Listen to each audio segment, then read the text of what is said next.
On May 6, 1736, Benjamin Franklin informed readers of the Pennsylvania Gazette of a sea monster recently spotted in Bermuda.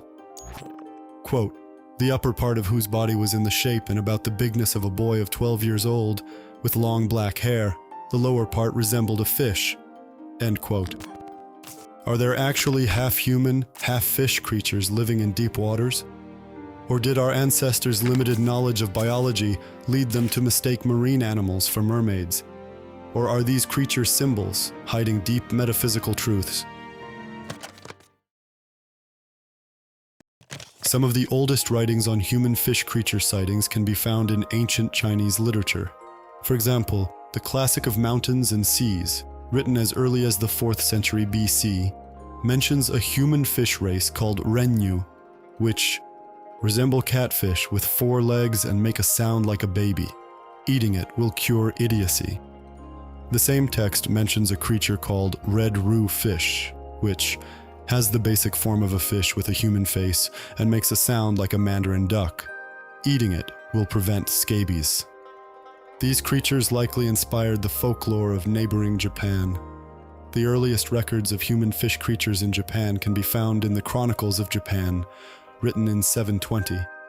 It records 2 sightings of man-fish creatures from 619.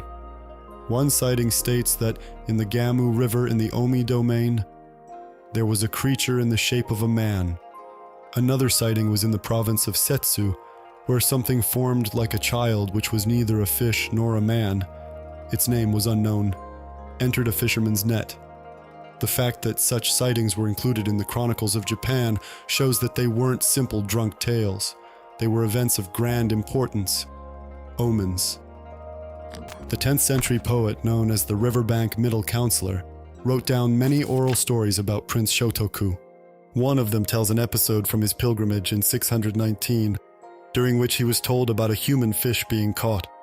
The prince said, "It will provoke natural calamities. A human fish is an inauspicious thing.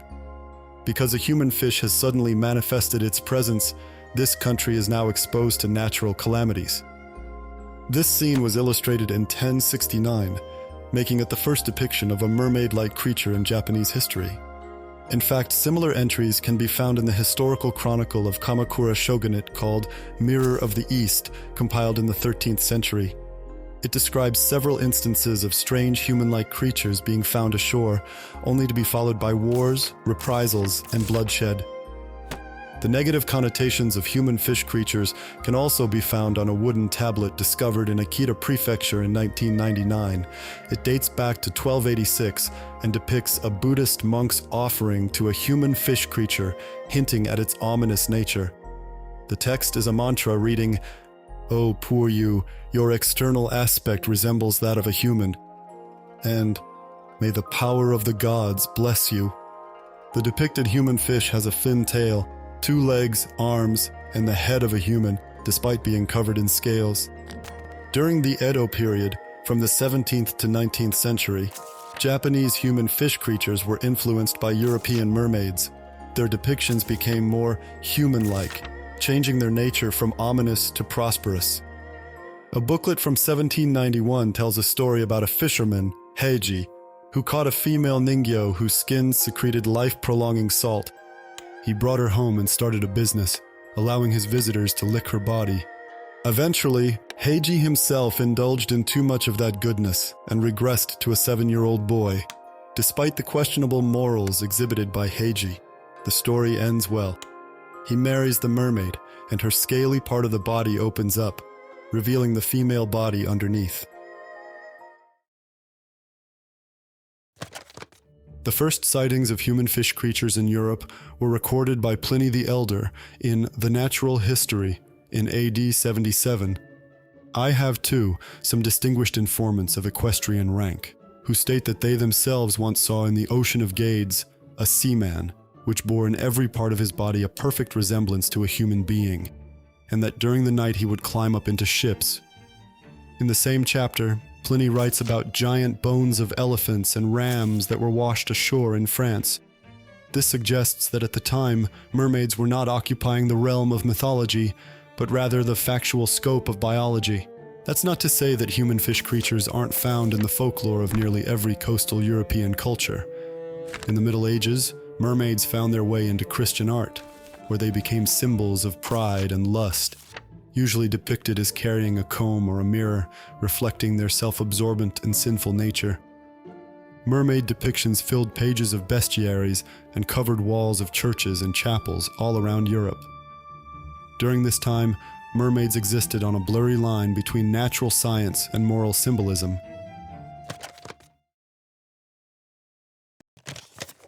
With the onset of the Age of Discovery, we can find the first detailed historical records of mermaid sightings.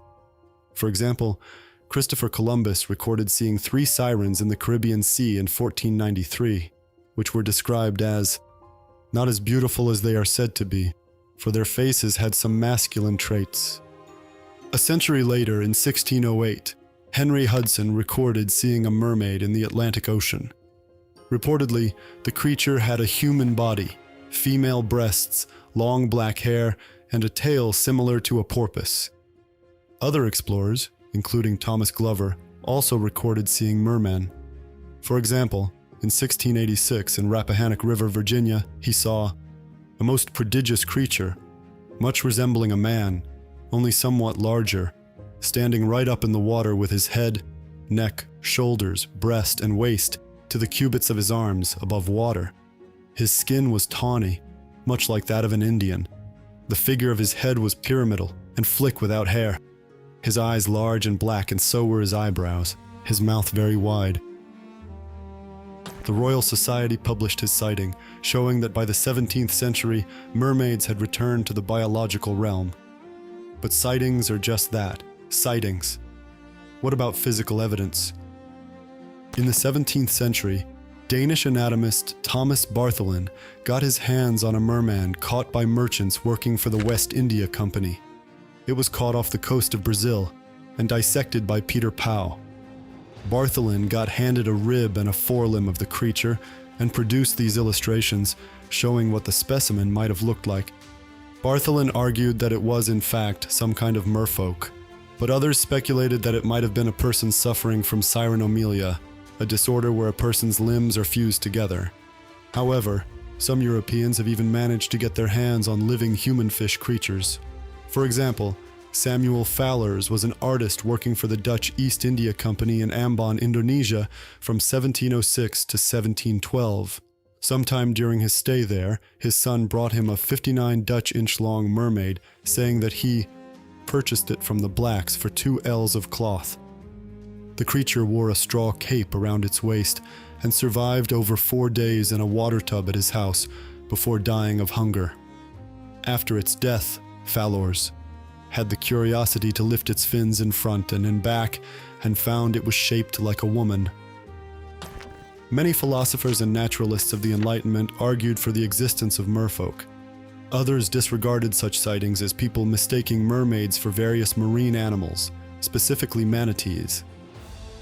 This argument against mermaids' existence was destroyed by an article published in 1758 in the Scots Magazine. The author analyzed 2 prints depicting mermaids that were seen in the lakes of Angola and wrote that the creatures are found both male and female of various sizes, the largest about 8 feet long with short arms and hands but long fingers which they cannot close because they are webbed. The article went against the common notion of merpeople being beautiful, but it provided 2 prints of the creature, one of it swimming in the water, where it's reminiscent of a manatee, and another of the creature lying on its back, where it's reminiscent of a human fish creature. Another article that crystallized the mermaid's place in the scientific realm was published a year later in 1759 in the Gentleman's Magazine. It included an illustration by Jacques-Fabien Gautier, who apparently interacted personally with the captured specimen. It was described as bald, with a flat nose and big ears. Unlike other mermaids, this one was just 2 feet long, but its description was congruent enough with the previous ones to stand as yet another argument for the existence of mermaids. 3 years later, an anonymous author commented on the article saying that it seems to establish the fact incontrovertibly that such monsters do exist in nature. He also added his own story supporting such a claim. The gist of it is that two French girls found a merman, stabbed it, and cut its hands off. You know, the usual French stuff. More scientifically rigorous, yet problematic in today's lens, was an article published in 1775. The author examined a mermaid specimen caught in the Aegean Sea. It was completely different from Gautier's mermaid and was described as, "Its face is like that of a young female, its eyes a fine light blue, its nose small and handsome, its mouth small, its lips thin." The author used the differences between his specimen and Gautier's as an argument for nowadays outdated ideas of race, concluding, there is reason to believe that there are two distinct genera, or more properly, two species of the same genus, the one resembling the African blacks, the other the European whites. These articles were taken as almost indisputable evidence for human fish creature existence. However, over 2 centuries later, no actual mermaids have been found. As technology and science continue to improve, the existence of mermaids has been debunked. That said, humans have only mapped a tiny percentage of the ocean area. Is there a possibility that mermaids inhabit the depths of the oceans? It's unlikely, but over 2,000 marine animal species are being discovered every year. Who knows? Maybe someday one of those will be a mermaid.